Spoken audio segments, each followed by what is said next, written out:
নমস্কার সবাইকে। আজ আমি আপনাদের সাথে শেয়ার করব আমরা বাড়িতে শীতকালে কিভাবে বড়ি দিই। তো এখানে দেখুন রাত্রেবেলা আমরা বিউলির ডাল ভিজিয়ে রেখেছিলাম। এখানে 500 গ্রামের মতন বিউলির ডাল রয়েছে। তো যেগুলো আমরা সারা রাত ভিজিয়ে রাখবো, তারপর সকালে এগুলোকে আমরা মিক্সার গ্রাইন্ডারে সুন্দর করে পেস্ট করে নেব। এগুলো সুন্দর করে পেস্ট করে নেওয়ার পরে এখানে দেখুন আমরা খুব একটা বেশি জল ইউজ করছি না, কারণ যত বেশি জল ইউজ করব তত বেশি বড়িটা নরম হয়ে যাবে আর ভেঙে যাবে। তো আমরা যতটা পরিমাণ কম পারি ততটাই জল ইউজ করব। জল যদি এক ফোঁটাও না ইউজ করা যায়, ডালের সাথে যতটুকু জল লেগে থাকে সেটা ইউজ করলেই ভালো, এক্সট্রা জল দেওয়ার কোনো দরকার নেই।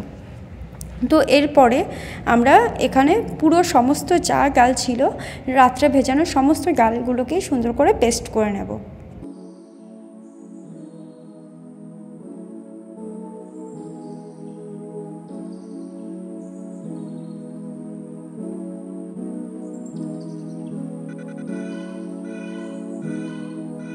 তো এরপর দেখুন সমস্ত ডাল বাটা হয়ে গেলে সেই পুরো বাটা ডালের মধ্যে আমরা এখানে ইউজ করছি 2 ফালি চাল কুমড়ো।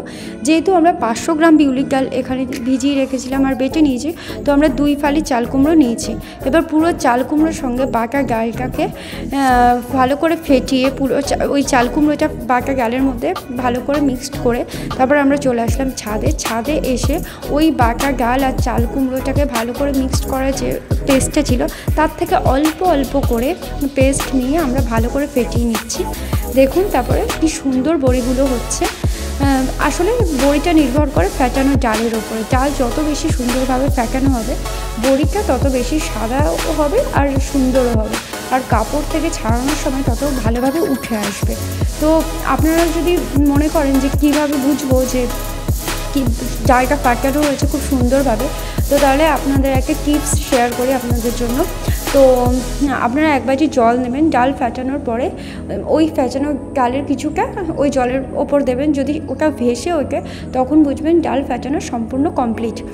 তো তারপরে দেখুন আমার মা বড়িগুলো দিয়ে দিচ্ছে। তো বড়িগুলো দেওয়ার পরে আমি পুরো হয়ে গেলে আপনাদের দেখাচ্ছি কেমন হয়েছে সেটা দেখতে।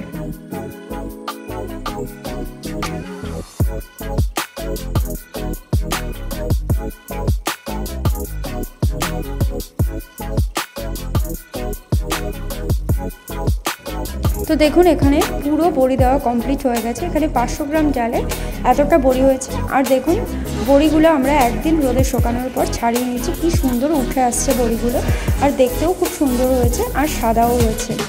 তো ধন্যবাদ, আমার চ্যানেলটাকে দয়া করে সাবস্ক্রাইব করে দেবেন। Thank you.